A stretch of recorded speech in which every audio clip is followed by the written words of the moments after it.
in our Okay. discussion. Well, thank you very much for having me, Sergey. It's great to see you again. It's been a long time. Yeah, been a long time. And you can Indeed.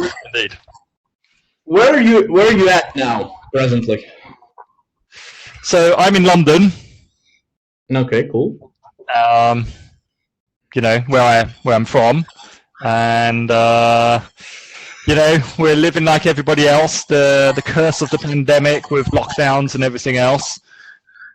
So, yeah. But you know, life goes on. But considering the weather in London, it's not that bad at home, right? It's not that bad at home. No, of course. Now in November or even in December, it can get very, very cold. Compared to some, say, Eastern European countries, the weather's not too bad at the moment. I've seen in places like Belarus, Ukraine, there's snow. In Romania, there's snow. And in fact, I was just chatting to a friend in Athens right now, and she was saying that it's absolutely freezing cold and windy down in Greece, of all places. So, yeah, I mean, we're okay at the moment. As you can see, it's a nice, bright, sunny day. The sun's coming in through the window, so it's very nice. Well, it's kind of the same here in Ukraine. So, for those of you guys who don't know, my real name is Sergey, but you all know me as Chris, so it's cool either way. But Richard just called me Sergey, so that's also cool. It also works. Yeah. So Richard, today I know that you are into technology. You are into different AI things, you know, machine learning and stuff like that, and got very groundbreaking experience in that. And you've had a lot of different speeches, you know, in different conferences, at different conferences, kind of expanding your thoughts on that matter. So I decided just to, you know, kind of pick up where you left off, probably last time, maybe at some conference, and just ask you, how do you view the world, you know, with all the technology that is kind of, you know, present in our life. And also, how do you see education? Because you're an English teacher, so, and this is something that I think that you're kind of monitoring, how the education kind of you know, taken a new level in terms of, you know, in terms of providing new solutions based on technology.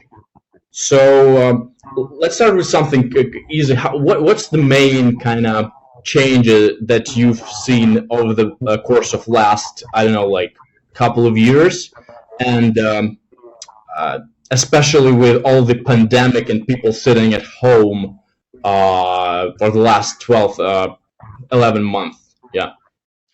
Well, that's an excellent question, Chris. I mean, as we've just spoken about, we're living in the midst of the pandemic and the changes that it's brought to all of our lives. So what is central to all of this? It's technology. We're all being forced to work at home, stay at home, work from home, study from home. So imagine this pandemic had happened 10, 15, even 5 years ago. The technology would not have been in place in the speed and the accessibility as it is now. Technology is really driving the change in all of our lives. If you think about the way we work, the way we travel, the way we do anything, whether it's booking a doctor's appointment or whether it's needing to speak to the local council, all of these online booking systems are now in place. In a lot of metro systems across the world, wherever you travel, you are swiping in with your credit card, and even not with your credit card, but with your smartphone, which is attached to your bank account. Many people now wearing smart devices, so a mobile phone is an absolute essential tool to our day-to-day lives. I remember, when I was in school, in mathematics class, and the teacher would always be like, you have to learn mathematics because you're not going to be walking around in the future with a calculator in your pocket. Well, actually, I am. Exactly. So it drives the change, and it changes our lives, for the good. Of course, there are a lot of ethical questions which come into mind with how technology is used and how it can be abused. But certainly, overall, I would say that technology, whether it's AI, whether it's augmented reality, whether it's just having like a Zoom chat with you, or even in class in with you now, they're all really designed for the greater good of humanity. Yeah, and certainly it kind of propels globalization, right? It kind of propels countries, people from all over the world to connect in just no time and be able to share their experiences, something that, some other culture might not have ever, seen. And now, in this example of in our communication through this beautiful software, which was developed by a Chinese company. You're in London, I'm in Eastern Europe, and we're sharing our experience and our knowledge with people from China. So, I mean, that's something really spectacular to my mind. I mean, what's fantastic about this app as well, I mean, yes, there are a lot of online learning systems out there, and of course there's Google Meets, and there's Microsoft Teams, there's Zoom, there's all of those. But what I found from using ClassIn is how much you can do with it. I mean, Skype's been around for 20 years, okay, but it just doesn't have the capability the flexibility that something like this would have, which is really useful for both the teacher and the student at the same time.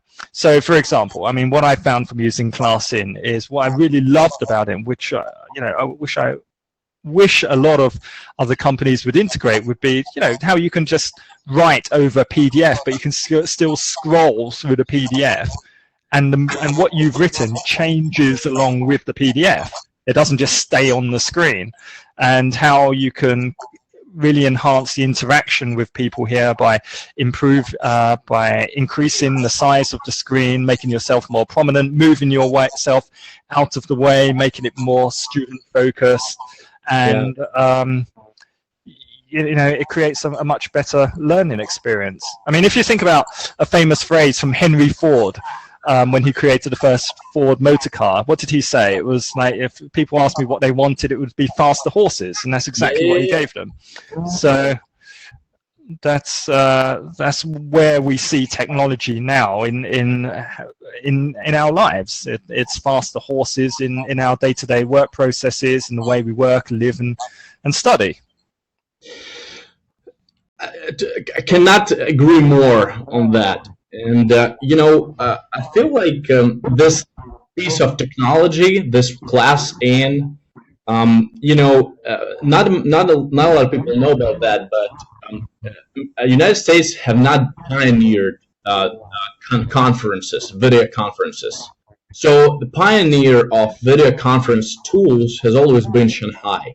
So Shanghai has pioneered this sort of software development. So it's no surprise that this particular soft was so powerful and so sophisticated. And we tried it at Beverly English. We tried it with adults, but also with little children.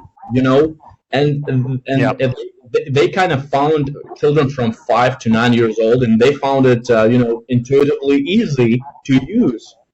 So this is where not only when you can deliver some content to conscious people who are adults already, but when you can learn a person from a different part of the world, a little Chinese kid, that's a whole new level, so it's really cool. I agree. And in a sense that it helps the learning process, especially for younger children who are generally more timid, a lot more shy, than if they were in a classroom, because they're in the comfort of their own home. They're surrounded by their loved ones, their friends, their family. They're in a safe space. So in the sense, it probably gives them more comfort to communicate because they've got the backing and the support of those loved ones around them. Whereas if they're in a classroom, for example, it's a new environment. They're not sure of the people who are around. People are looking in the classroom windows. They're with other kids who, I mean, interaction and social interaction is always very good, but it can be quite intimidating sometimes because many children are so self-aware where they're afraid of making a mistake, or they're afraid to try. But whereas in their own home, this is one of the advantages of online education. And the pandemic has really accelerated this. I mean, suddenly, so many people around the world, they're stuck in their homes, but they still have to carry on with life as normal as well as they can. So by having the technology there, it really, well, it's made the process a lot more easier, and it can only improve. For sure. Well, yeah, so we touched on how does technology shape education a little bit, but we can elaborate more on that, I think, right? Yeah. A very interesting topic for me is how people view colleges, how people view higher education in the recent years. So there's a lot of negativism about that, and sort of skepticism if parents still should spend ton of money and send their kids to higher institutions. So what do you think is there something to even consider, or does it totally left of any rationale? I mean, like, do you think students can really study online and don't ever go to college?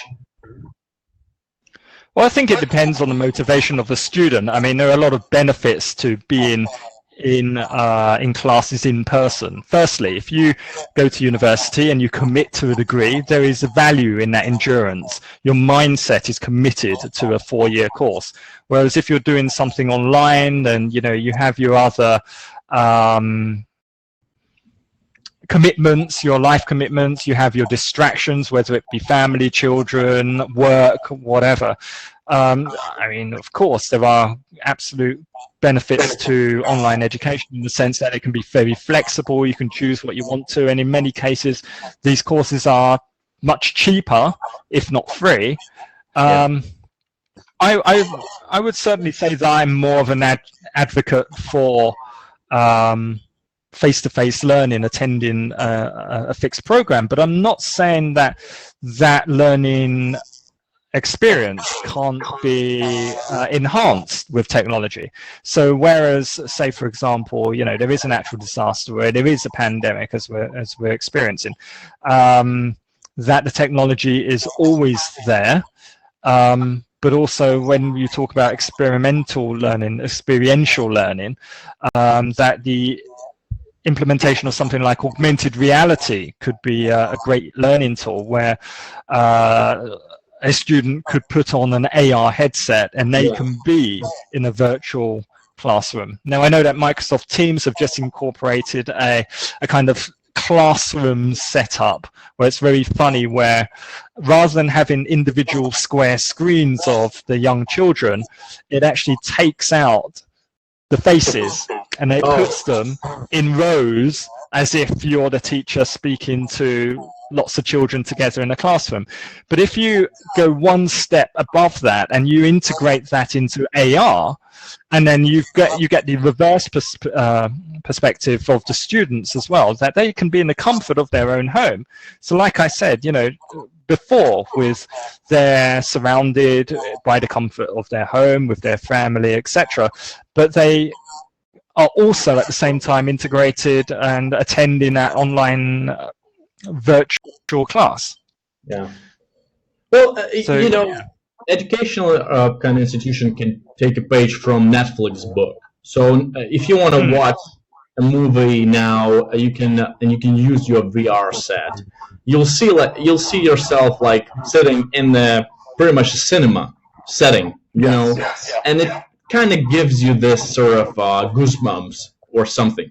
But to me, even though you're completely right about all these options that can substitute social kind of interaction, to me colleges for me college my university has never been about knowledge, because I was a very kind of average, to say the least, student, but it gave me a lot in terms of communication skills, right?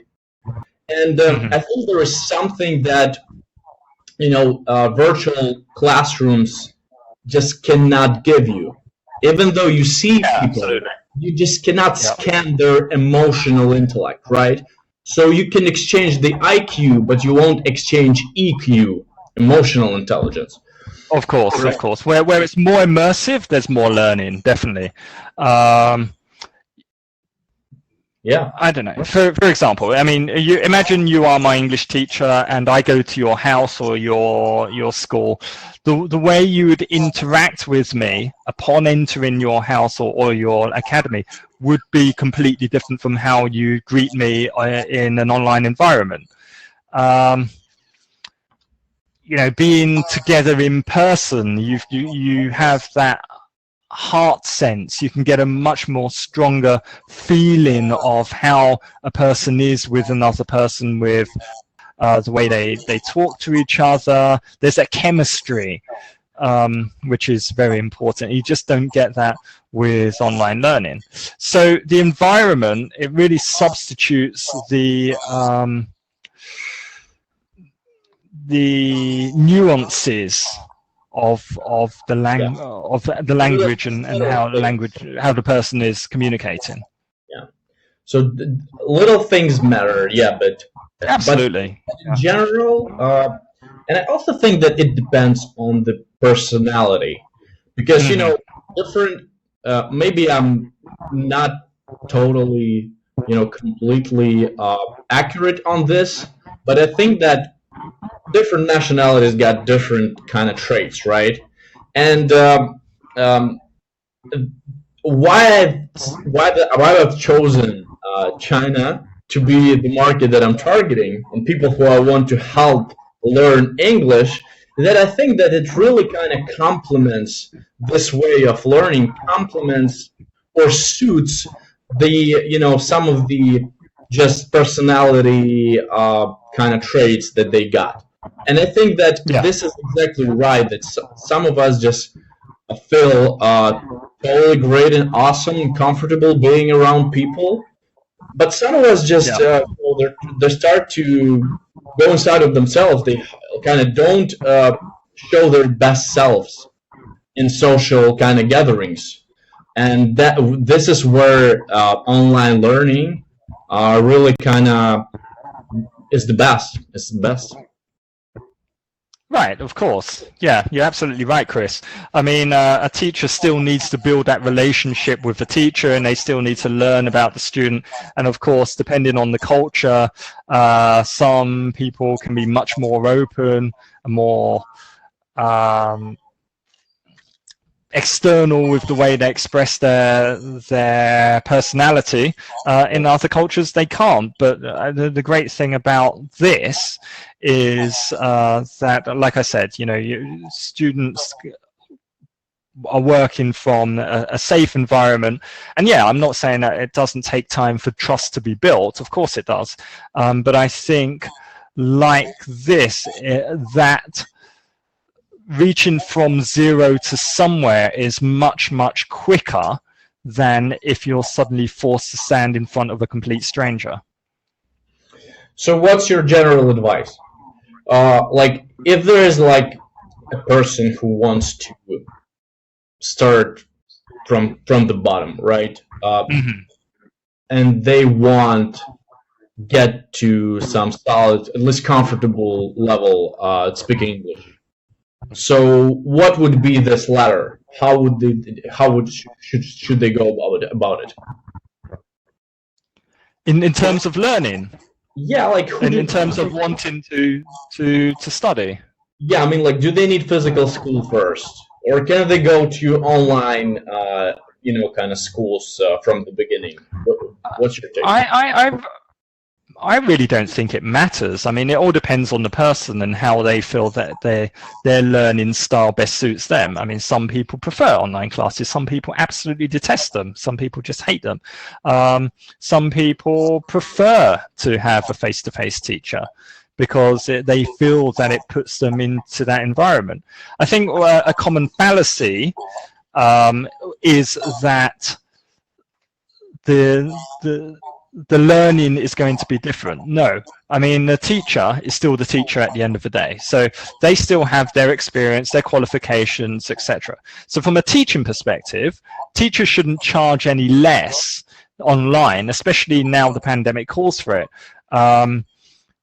Because they still offer the same value as if they were teaching face-to-face. I mean, okay, so a teacher might save some time of traveling or whatever, but they're still the same teacher at the end of the day. It shouldn't affect the price, and the student should never question that either, because the value is still there, the objective is still there, the teacher is still a professional who is contracted to do the job, and they do the job because they love the job they do.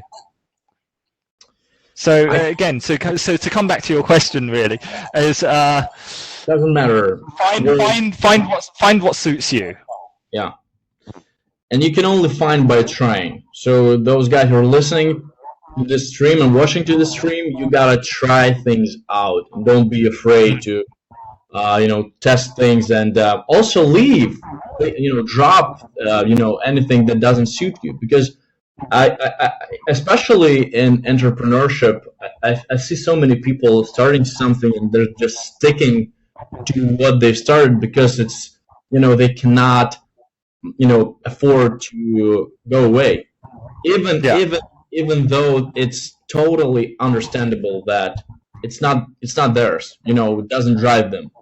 So, and I think with any endeavor, being education, or I don't know, like relationship, right? You just test things out. You don't be afraid to test, but not the less important is to be able to leave if it's not working. Maybe you can make it work, but I don't know. You don't want to be lying to yourself. So that's cool. No. To change a teacher, change a loved one. I don't know. Change a business, whatever. Not a mistake at all. Yeah, I agree, Chris. The science shows that we learn by doing. Okay, much better than being taught or being told what to do. So again, with a system like this, it allows the student to actually be involved, to practice with other students, with activities, and with your virtual whiteboards, etc. So you still have a full learning experience, and I think that's very important. That you should never be afraid of jumping in, of trying something. Like you say, of course, you might find that it's not for you, you might hate it, but by doing it, it's the first step. Yeah, sure. So, talking of AI, what are the other cool examples that you're seeing? Not necessarily in education, but in different walks of life, in different walks, of businesses, different spheres that might pick our interest. What is the latest that you've seen?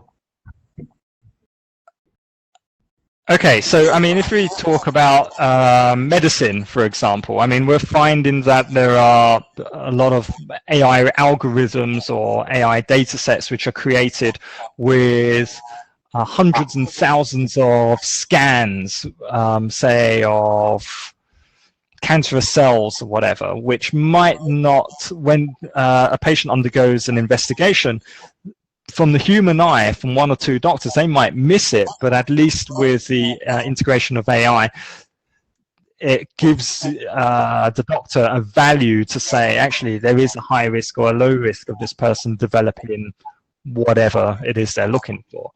In the sense of, what else is there? So copywriting as well. So that's a good one. I mean, I spoke at a recent security conference in. I've spoken at a few. I mean, I've spoken in Copenhagen and in Portugal about how AI can be used with detecting counterfeit passports, counterfeit banknotes, because the technology, the scanning technology, is so advanced in the sense that what might be missed with the human eye can again be detected by the AI algorithms. Can you elaborate more on the copywriting? So does this mean that robots? Well, I've heard that we at certain time in future we might not need recruiters, or people who are scanning like CV incoming CVs, resumes, right? Because right, okay. Do that. And also copywriting, right? There are so many systems right now that they're called spinning machines, that they can kind of put words in a sentence in different places, and Google's algorithm would consider this to be a unique, original text, but it can go much far from here, right? Yeah, so there is actually a system in place right now. I can't remember what it's called, something like GMU3 or something like this, where you can basically input. Sorry, let's go back a little bit. When I was talking about copywriting, I meant as in copyright in the sense of trademarks and falsification of documents and that kind of thing. But in the sense of copywriting, as in ghostwriting, yeah, absolutely.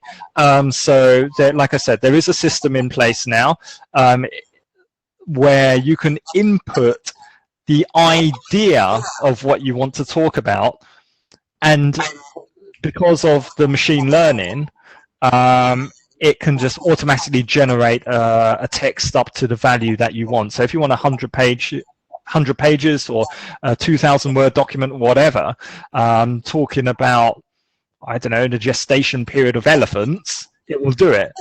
If you write about, I don't know, opera, for example, and you want to talk about the history of opera, you could just type in the history of opera and it will automatically generate a text in either a formal language, in an academic language, in an informal language, whichever you input, it will create. Now, the system isn't perfect, but it certainly gives you a good idea, which you can kind of scan through and edit.